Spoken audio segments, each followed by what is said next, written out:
Sawadika. Welcome to Creating Magic with Rotary, a monthly live talk that dives into the inspiring world of Rotary service projects. We are simultaneously streaming on Sutichai Live, Mojo Club, and Rotary channels in 7 Southeast Asia countries or cities. My name is Supan Wiboonma, your moderator. Supporting me on the production is Coach Ben from Sutichai Live Mojo Club. Over the past 10 episodes, we explored peace building, youth empowerment, education, polio eradication, and so much more. Today, we are exploring a topic relevant to every service leaders worldwide: how to effectively collaborate across cultural, economic, and geographic boundaries to create lasting change. While our case study focuses on Rotary District 3310, which spans Singapore, Brunei, and parts of Malaysia. The lessons we'll uncover apply to any service project, whether it crosses international borders or simply bridges different neighborhoods in your community. I'm truly honored to welcome two distinguished leaders who will share universal principles for effective cross cultural service in this episode titled Creating Lasting Change and Transforming Lives through Rotary. Their insights on connecting communities and transforming lives through collaborative approaches will help us enhance your own service projects no matter where you serve. So let's begin with our guest introduction. First, I'd like to welcome Dr. Shahul Hameed, a member of Rotary Club of Singapore and a dentist by profession. He will soon assume the position of the Governor of District 3310 Rotary International. Dr. Shahul has been instrumental in district's grants, stewardship, scholarship, international service, and Rotary. Dr. Shahul Hamid, welcome to Creating Magic with Rotary. Hi, hello, hi, Hi. everyone. Joining us also is District Rotary Foundation Chair, Mr. Yaw-Hua, a member of Rotary Club of Kuching Central in Malaysia. His leadership has helped the district achieve remarkable success in fundraising. He has also played an important role in ensuring that foundation grants create lasting change across the district's diverse communities. Mr. Yaw-Hua, thank you for being with us today. Yes, thank you. Thank you for having us. Thank you. Before we start our conversation, I'd like to request you two to please introduce yourself a little bit more, starting first with Dr. Shahul. Right, very good afternoon. Greetings all the way from Singapore. I'm so pleased to be invited to speak on this live stream event today. So I would like to thank our host, Supan, as well as the channel owners for kindly allowing us to be on this show today and to share our experience so that we can all learn from each other. My name is Dr. Shahul Hamid. I'm a dentist by profession. I graduated from the National University of Singapore almost 38 years ago. So I'm in practice. I'm a general dentist in a group practice. I have also other interests. I'm very interested in volunteering for the community. So my current activity includes teaching part-time at the National University of Singapore. We only have one dental school in the whole of Singapore. So I'm privileged to be on the teaching panel for the past 25 years. Other than that, I'm also very passionate about young people. I sit on a panel of advisors for the Family Justice Courts, where we look into cases of child protection services. And I also sit on a panel for the Family Justice Court for the vulnerable adults, well, the elderly people in Singapore who might get neglected and might be unfortunately abused by family members and others, which requires the state to step in and do the necessary help that is required. So that is my real honor to be on a panel of advisors for the Family Justice Court. And of course, I've been a Rotarian for 30 years. A lot of my time currently is being taken up with work in Rotary, which I thoroughly enjoy. I think Rotary has taught me so much in my life here, and I would really like to share whatever I can with all the listeners and viewers today. So thank you once again for having me here. Thank you. It's our privilege too. Now turn to you, Mr. Yaw-Hua. Can you please introduce yourself a little bit more? Yes, thank you, Supan. I will keep it very short. I echo Dr. Shahul's sentiments on being invited to this channel to explore possible ways of doing things in especially service projects in our communities. I myself is fully retired for the last 10 years, so I'm not as busy as Dr. Shahu. I don't do a lot of things, but besides being a Rotarian for the past 22 years, I am a treasurer for the past 15 years in Sarawak Society for the Prevention of Cruelty to Animals, and that is a passion that my wife and I share, and we are very involved in animal cruelty rescue. So I myself graduated from New Zealand 40 over years ago, and subsequently 20 years later did a postgraduate in the field that my profession is banking and finance, and I had a finance qualification. So besides that, I've been in several industries in banking, in corporate finance, as a CEO of a Hong Kong based company doing business in China for over 10 years. And the last industry I was in is actually hotel development, finance, hotel management and development, as well as building a shopping mall in my hometown, which is Kuching in East Malaysia on the island of Borneo. Thank you very much. Very impressive. It's a privilege to have you too. Now let's start our conversation with this first question to you, Dr. Shahul. Your district spans three countries with diverse cultures and economies, and I understood the service projects reached out to even many more countries. What principles of cross cultural collaboration have you discovered that could benefit Rotarians or any service organization anywhere? And what common threads that unite people in service projects despite these differences?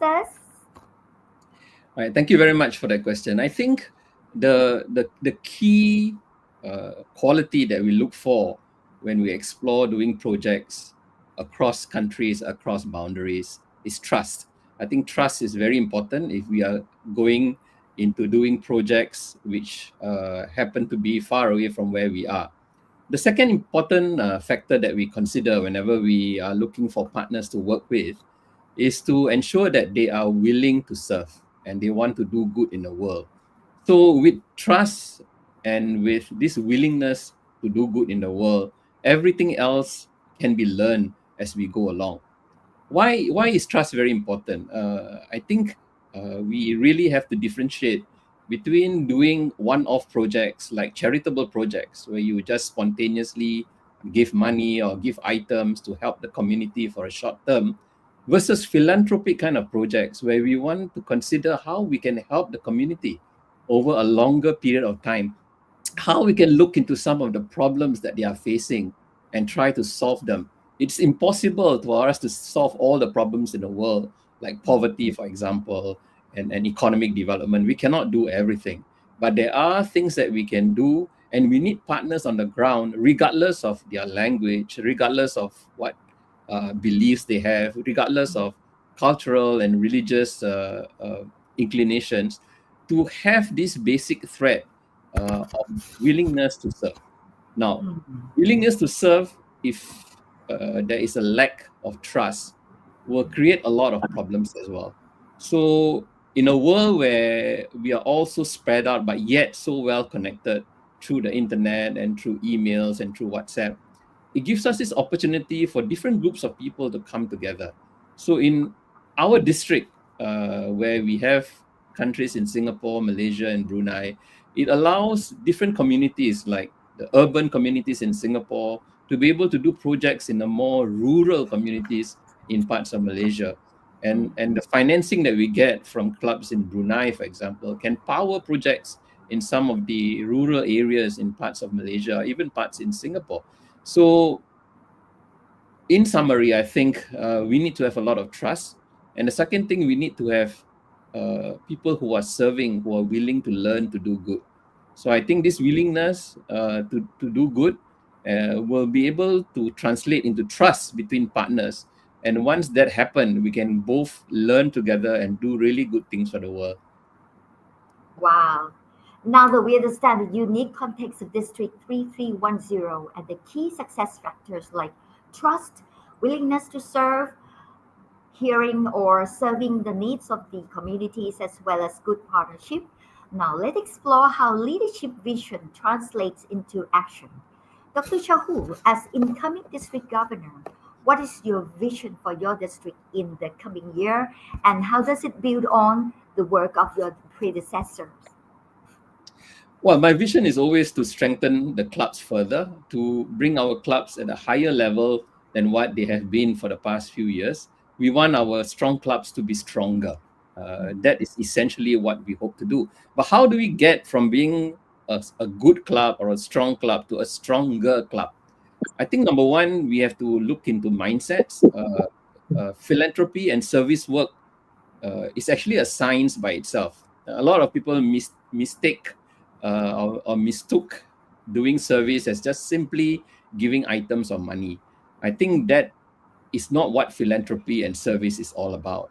We are talking about creating change which is positive, which is long term. Yes, we need sometimes to do charity work because charity work is humanitarian work. I am not saying that charity work is not humanitarian, but for communities to actually advance further, we need the people like who are able to provide, for example, to try and understand the root causes of some of the issues. So the focus for my incoming year is to make sure that we are able to enhance the knowledge of grant makers, of project doers, of people in service. They must really understand how to do a good service project. They must understand how to arrive at the services that is needed. It must come from the community itself, and it's not something that you want to give. I'll give you an example. If you receive 100 computers from a big computer company, don't go around the community or the schools in the area asking who wants the 100 computers. Because I can tell you for sure, the schools will say, yes, thank you for the computers. Once they receive the 100 computers, they might just sell it and fix the roof because that's what they need, because you never ask them what they need, what they needed. So I think we have to change this mindset among grant makers and people doing service to stop providing the service that you think is useful for the community, but to actually ask the community people, ask the people that you are serving, what can we do for them? Just like when you go and see a doctor, you don't want the doctor to look at you and straight away give you the medicine without asking what the issues are. So I think for me, in my district, I think we are concentrating on this, what I call enhancing knowledge, because philanthropy, to be a professional provider of services, we really have to look at the whole ecosystem to make sure that we understand what are the needs, we provide what is needed, we measure what is the result of what is given, and we look at the long-term change. So I think this ecosystem is something that a lot of us do not really grasp the principles of it. It took me years as well. The first 10, 15 years of my Rotary life or my service life, I was more into just providing one-off charitable kind of giving. But now I think for the past 15 years, we are slowly changing and we are looking at long-term change. And I tell you, the satisfaction that you get for the impact that you create in communities over a long term, that is something that we all should aspire as grant makers, as service providers. Wow, great. You mentioned change mindset and you also mentioned ecosystem. Does the saying change is constant? How do you plan to bring new voices and fresh perspective into Rotary while honoring our traditions and core values? Well, what did you do to help the clubs in your district embrace change and adapt to today's rapidly evolving world? Besides, listening to the real needs and things you already mentioned. Right. So what we do is that to be able to communicate the thoughts that I spoke about earlier, we've really summarized it into the three tools that we need. Right? We need to understand, or to be what I call have awareness. With awareness, you must also get knowledge on how to do things and how to uh, proceed with the projects that you want to do. And the third thing is what we call action. So awareness, knowledge, and action is the basic tools that you need as a group of service providers or grant makers to ensure that you can solve or understand the problem as it's not talking about solving it, but understanding the problem. And you need to be guided by what I call the three pillars: the innovation, continuity, and partnership. So, innovation itself, together with your awareness of the problem and learning about what you can do with it and be able to take action with new ideas and new processes and new people, that will actually help you develop and be able to hear fresh voices, be able to look at fresh perspective. I think not only in what we do in Rotary, but in general, if we keep doing the same thing over and over again, we may not be able to solve the same problem. What we might get is just frustration sometimes. So it is good that providers of service like us should be there for the long term. And if you are looking to serving the community for 5, 10, 15, 20 years, you really need fresh perspective all the time. So in our district, we welcome people outside our club, people who have expertise, younger people, older people, people who are affected, people who might be affected, and people who are related to the people who might be affected. So I think these are the perspectives that we really need to hear, and you will not complete your assessment of the problem at hand if you do not have fresh perspective and getting new and different people to also contribute to what you're doing. So it's not a closed-off topic. I think we should welcome everybody, and this will provide the continuity that we need. Sure, sure. By the way, how big is District 3310? We have 74 clubs, but we are spread out in Singapore, Malaysia, parts of Malaysia, which is in Peninsular Malaysia, in Johor and Malacca. And we are also have clubs in Sabah and Sarawak, which is East Malaysia. And of course, in Brunei as well. So 74 clubs, about 2,200 members, 2,200. and quite evenly distributed, about one third of clubs in Singapore, one third in the Peninsular Malaysia, and one third in Borneo, East Malaysia plus Brunei. All right. Wow. Over to you, Mr. Yaw-Hua. The Rotary Foundation plays a crucial role in making these ambitious projects possible. Could you share with us how has the foundation's support been uniquely leveraged within your district's diverse contexts? Differences in language, culture, and economic backgrounds, and Dr. Shahul already mentioned humanitarian needs that vary. Yes, thank you, Supan. What we do in our little part of the world is we have different economic backgrounds for Rotarians in the different regions. The Rotarians, by and large, on average, are better off in Singapore and Brunei than on average in East Malaysia. East Malaysia, even though it only occupies one third of the clubs, as Dr. Shahul mentioned, comprises maybe 90% of the territorial area. It is a large portion in terms of landmass within the district. But subsequently, it is also we have a lot of rural places where outreach there's less outreach by the for government services, and therefore these residents in the rural areas needs a lot of assistance.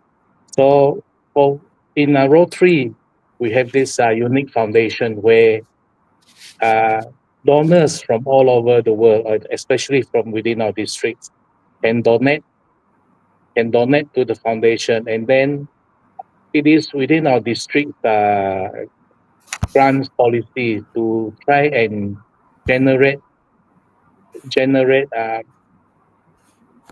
what should I call it? Generate the funding to where it's supposed to be needed.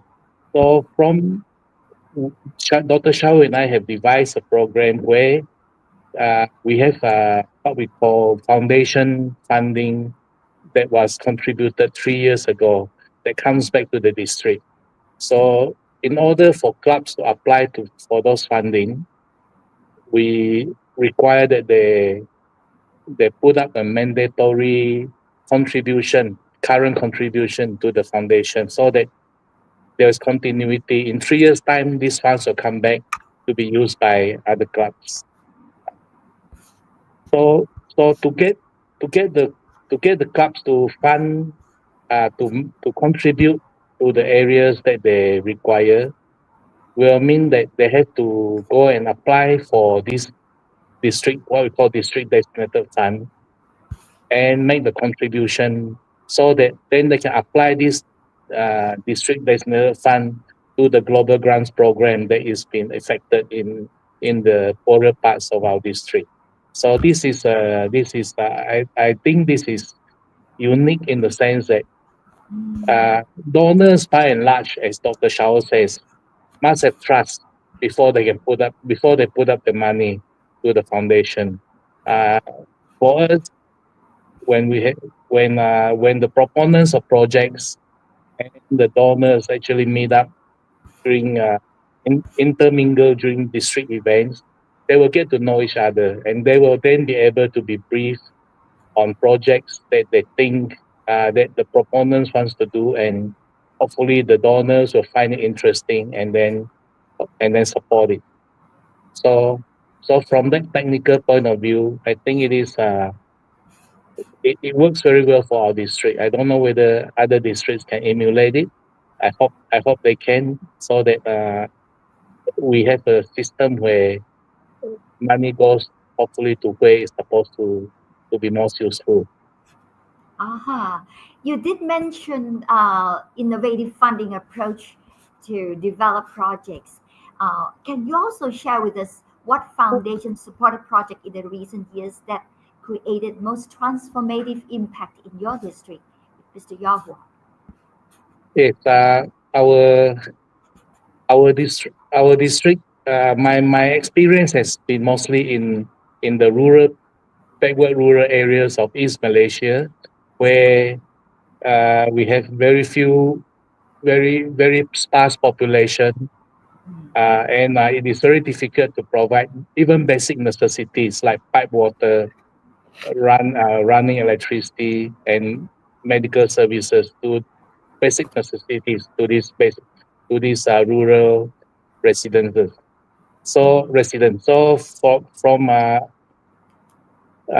our point of view, we get involved in WASH projects, in medical outreach, especially uh, rectification of cataract problems, Ah, and like what you have been mentioning, you have undergone one recently, and then we are now going into the third phase of the program, of our outreach, which is on uh, on basic literacy, and we concentrate on building computer classes for the rural schools, so that when they grow up and go to secondary schools in town, they are not computer illiterate, and fall backwards in the studies. So for the WASH program, um,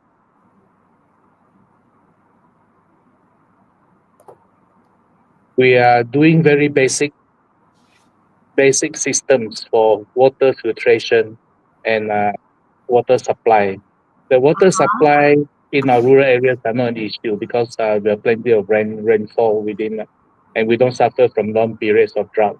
But the major problem is getting the water filtered so that it is at least drinkable, or it is at least drinkable or can be used for cooking.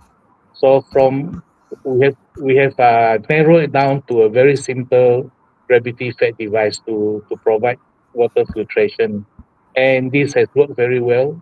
And we've rolled it out in most of the rural secondary schools in the states, and last the, the latest project was 58 secondary schools that we got that we provide these water filtration devices for, and in another 1.5 years or so, we should be able to complete all the secondary schools in rural Sarawak that does not have pipe water. So we are very happy with that sort of progress. And for cataract operations, we have been partnering the ophthalmology department of the health ministry for the last 13 years. In Malaysia, we were the first one that started a mobile eye clinic, which is very fashionable because we have planes flying around which are mobile operating rooms. For us, we started with a mobile eye clinic. Then we do outreach to the rural areas because it is very hard for those folks suffering from cataract to actually make the effort to come into town. In Sarawak, we only have 4 hospitals that can provide cataract operations. So it is very hard for them to reach to come to the cities. They have to have a caregiver and they have to take time off to come into the hospital to do the operation. And even worse, I think most of them might not know that they are suffering from cataract because they will think that it is part and parcel of growing old. And so we've been in this program for 13 years, and we are seeing the results now. Where previously, when we go out, we do 20 outings a year. We do 20 outings a year. Each outing we get about 130 to 150, 130 to 150 patients that have their cataract operated on. Nowadays, we only do 10 outings a year, and the number Oh, of patients comes in at about 40 to 50 per outing, which is a tremendous reduction. So I think we have made a significant inroads into the backlog of cataract patients in our part of the world. Thank you. wow, very impressive. What a blessing. How then do you, as chair of the District Rotary Foundation, help 74 clubs in your district navigate the different economic situations across Singapore, Brunei, and part of Malaysia when you plan or they plan projects? What did you do to help them? It's for our as yeah, you hit the point. You hit the nail on the head. For us, our clubs vary from those super rich clubs that fund all the projects without much issue to those that want to do projects but find it difficult to get financing. Mm, From we are actually quite blessed in East Malaysia, particularly. In Singapore, we treat our Singapore brothers, our Rotarian brothers, as funders and our god of wealth. Uh, so hopefully they will continue to be so because the economy is doing so well in Singapore, and they have the basic necessities, and even it's now considered a very developed country. So there are very few basic necessities that require NGOs to intervene in. For our part of the world, we also blessed in a way because we have other foundations that comes in to want to do projects in our area, but their modus operandi is quite different from what Rotary does. In Rotary, we have members carrying out the service projects. For the other foundations, they come in with money to spend, but without the manpower to do so because they parachute them in. Say for Sarawak, say for example, our major funders, the last 7 years has been Church of the Latter Day Saints. oh, They, I believe they allocate a certain amount of money to Malaysia, and the powers that be decided that in Malaysia, Sarawak and Sabah, number one, requires most help, and Mhm. more importantly, we have there are more religious uh, obstacles in doing the philanthropy work. In Semenanjung, Malaysia, I think they will have more difficulties, even if they want to provide funding for project proponents to take up the funding and then have to prominently display the sponsor's name. In Sabah and Sarawak, we are more of a our national religion is still mostly Islam, but the majority of our population are Christians by nature. So there's not so much opposition to displaying this sponsor's name, because when they do their work, they want recognition, and we have, by in fairness, we have to provide it. So with us, we have done a lot of work with a lot. We get a lot of funding from these NGOs, and then we also introduce them to other Rotary clubs within the state and even in Sabah itself, where they have similar conditions. The majority of the population are Christians. And they've gone on to do they've gone to form partnership with the other Rotary clubs, and this has worked very well with short-handed NGOs, as I call them. Aha. Aha. Wow. Now, Dr. Shahul, is there anything you want to add or clarify on giving, increasing foundation giving or strategies to ensure project sustainability, whether working across borders or within a singular community? Well, actually, raising money for project is actually my pet topic. Uh-huh. All right, I'll tell you why.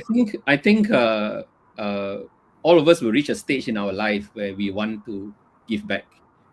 We feel that we are fortunate enough to enjoy all the benefits in this world, and it's time to help those who are less fortunate. I think Rotary gives you a platform to do that. Now, when we ask people to consider providing help, either financially or through their time, we stay away from asking them to give money for a project. I think if you are financially invested, you always look for returns. All right. So what do I get from giving $1,000 or $10,000 or $100,000? But what we try to do is we try to explain and get our potential donors to be part of our story, to be part of our service, so that they become emotionally invested. I think when you become emotionally invested in the service that we are trying to provide, that's when people will contribute and they will not look for returns. So I'll give you an example. For example, a few years ago, I was in India, and India has very high rate of infants and young children dying because of lack of access to pediatric heart surgery, because they have hole in the heart, they have some problems in the heart, and they need the surgery. So because of the large numbers of these cases in India, a lot of children unfortunately pass away because they are not able to have access to this treatment. So when I was visiting this particular community, there was a big queue of mothers and their young children, 5, 6, 7 years old. And there's a big sign that says they're all awaiting for their surgery. So one young mother, she could not have been more than 32, 33 years old. She came up to me, started pulling my jacket with her, 6-year-old son, and started speaking in their language, which I couldn't understand, of course. So I asked one of my local host partners to just, try to interpret how can we help this particular lady. So what she was trying to tell me is that you are from Singapore, please take my son, bring him back to Singapore because he will die. See, so when we sort of try and explain these kind of stories, I think people will contribute. People will see that they are in the story now, that we as human beings, for $1,000, can save a life of a child. So we have to go around the world. We have to talk to our friends. We have to make sure that they are emotionally involved as well. So that is not a strategy. It's not that we are trying to manipulate the situation, but we want to inspire people who did not have a chance to visit that particular community in India to be part of the story so that they are able to contribute either in terms of time, in terms of money, in terms of expertise. Wow, very inspiring. Back to you, Mr. Yaw-Hua. You named some projects you've successfully done or supported many clubs doing it. Can you share an example of a project that demonstrates true sustainability and continued impact years after implementation? All right. Okay. The very first global grant project that we did for our club was when the current grant program was rolled out in about 12, 13 years ago. We embarked on it. It was a water supply and filtration project for 5 longhouses in in rural Sarawak, about 3 hours drive out of Kuching. So we implemented the project, tested it. We had our Korean sister club as our main partner for this project, and they visited the sites a few times to help us with project execution. So by the time it's done and dusted, we are able to provide clean potable water to 250 households over five longhouses. And subsequent to that, we uh, we monitor the water quality of this project. So for the first 2 years, we do it every 6 months, and subsequently once a year for the next 3 years before we tapered out like once every 2 years regularly. So the lifespan of the device was 25 years, Mm. and more importantly, the maintenance was very simple, but somebody still has to do it. So the training team managed to get a group of beneficiaries at each longhouses to be responsible for maintaining the filters. And Mhm. to this day, we were surprised. We are not surprised. We are very happy to see that the water quality still remains as what it should be, which is actually drinking water, and the filters work as it should. And Mhm. the guarantee for the filter system are 25 years. So we're halfway through that project, through that lifespan, and it's still working very well. Thank you. Thank Can you you. just add here, Supan, if you just allow me for Sure, one sure. minute? I think sustainability is something that we really have to understand if we are doing to do service projects. Like I said, sustainability is a very important factor when it comes to doing philanthropic work. There's only two types of project that can create long-term change. Projects that give you permanent change. If you do your cataract surgery, if you do your heart surgery, if you give a person a part of your body, for example, an organ, for Mhm. example, that's permanent change. He cannot sell it, he cannot change it. Even after the project is over, the effects remain. Other than that, the other kind of sustainability projects we are looking at is projects that give you long-term change. Things that you provide training, for example. If you make somebody go through a hairdressing course or go through a computer program course, he will not be able to sell it. All right, it remains as it is. So I think that's really important when it comes to sustainability. Thank you. Thank you. Thank you. Oh, by the way, how do we measure success, particularly from beneficiaries' perspective? Mr. Yahua and maybe Dr. Shahul to add, please. I will defer to my long-term teacher and what we call guru in our part of the world. We let Dr. Shahul proceed with the summaries. Now, Yes, please do so. I think number one, again, when we are collecting funds from donors, for example, right? If you stand up and get money from 25 people, you have to be responsible to explain where the funds goes to. So because of that, I think it's really important that grant makers and people providing service really need to understand what is success. Success is something that you must know what it is before you even start the project. So if you do a women or girls empowerment project, you must know what is your success. Basically, what is your end game, what you want to achieve. If you say you want to make sure that 50 girls go to school after whatever you are doing, then that is like your benchmark, your objective that you want to do. So as you go through the project process and as you complete it, you must measure that against what your original success is all about. So that is measuring success. Of course, different types of projects will have different kinds of measurement. And as part of good project practice, you must really understand what these measurements are before you start the project, before you spend the money. So if Even you want, before. yes, that's really, really important. So success must be something that you must define beforehand, and must be something that you can feel, and must be something that can be measured. And it's not only restricted to the number of computers you give away. That is not a measure of success. The measure of success is how many people or how many students are able to use that computer for something good. So that is a measure for success. If you only measure how many students actually use the computer every day, that is not success. That is part of the process that you're going through. So success is what you measure at the end of that outcome. I know it's a bit Wow. complicated, but it is a standard framework. It is not something that is only restricted to Rotary. It's not a secret, it's a framework that is available that every one of us who are taking and using money from our friends and our donors must be able to understand, must be able to apply. Thank you. Very convincing. Thank you.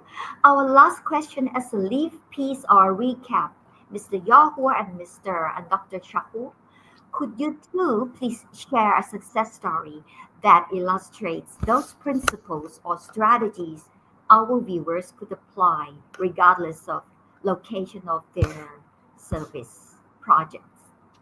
Starting first with Mr. Yaw-Hua. The success stories are to varying degree. Uh, how shall I put it? There are different levels of success. But for me,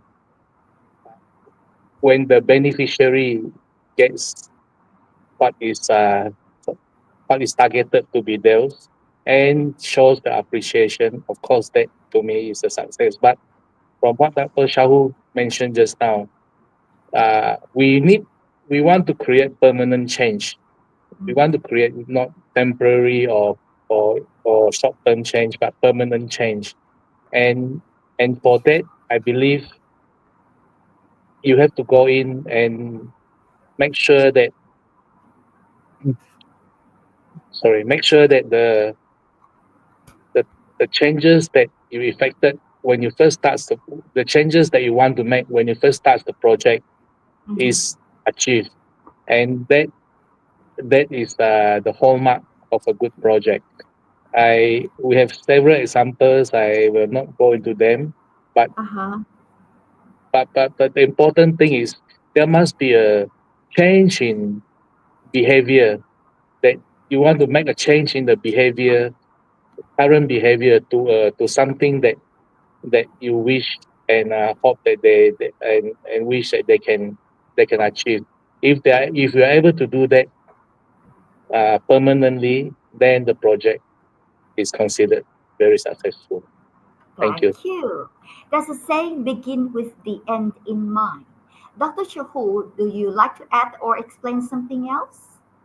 Yes, I think as fellow human beings, I think we must really change the way we think about service projects and giving to for good causes.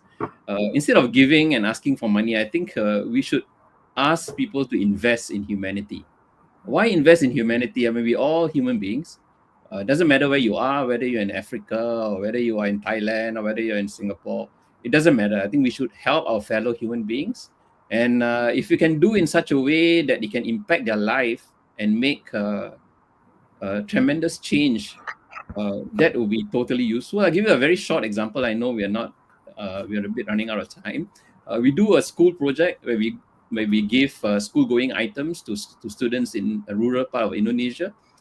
In that part of Indonesia, the girls will stay at home and fetch water and look after the younger siblings, while the boys will be working at the car parks and busy road intersections as road marshals and car park attendants just to make money.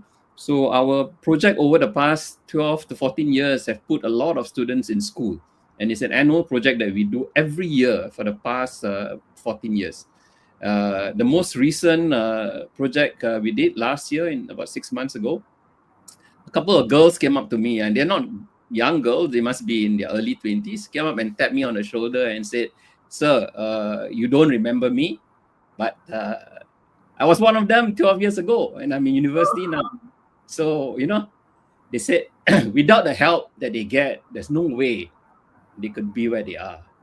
So there you go. The impact that you have, tremendous. You may think that you're just giving $100 to a child, but it changes their life. Amazing. What an incredible session. A heartfelt thank you to our guests for sharing your knowledge, experiences, passion, and visions for the future. Dr. Shahul Hameed, incoming District Governor of District 3310, Rotary International. Mr. Yaw-Hua, District Rotary Foundation Chair.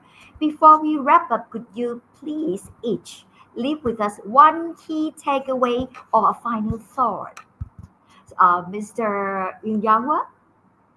Yes, for me, I believe based on my first experience as a service project component,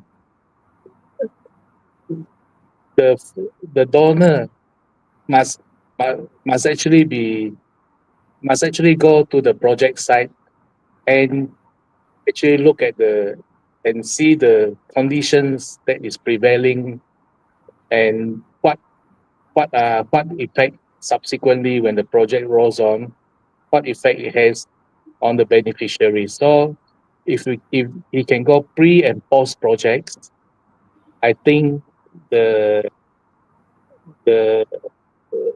ability to donate more and be more emotionally attached to philanthropy will be there for that person.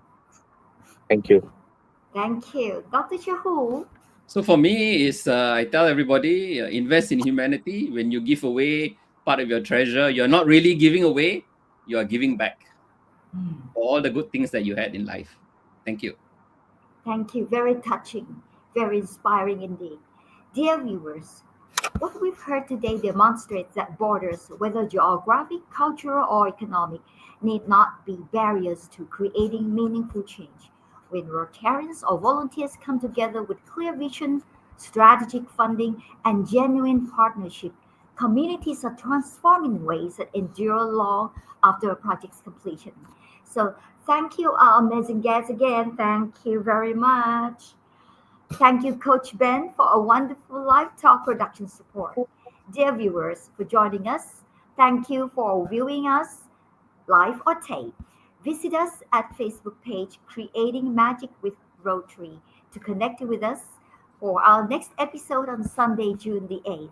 And if you are interested in being involved in Rotary service projects or want to know more about us, simply Google search or visit any Rotary club near you, or just visit Rotary website, World Wide Web, rotary.org. World has changed. Watch us at any time, from anywhere and on any device. See you next time. Goodbye. Take care. Thank you, everybody. Thank you. Thank you.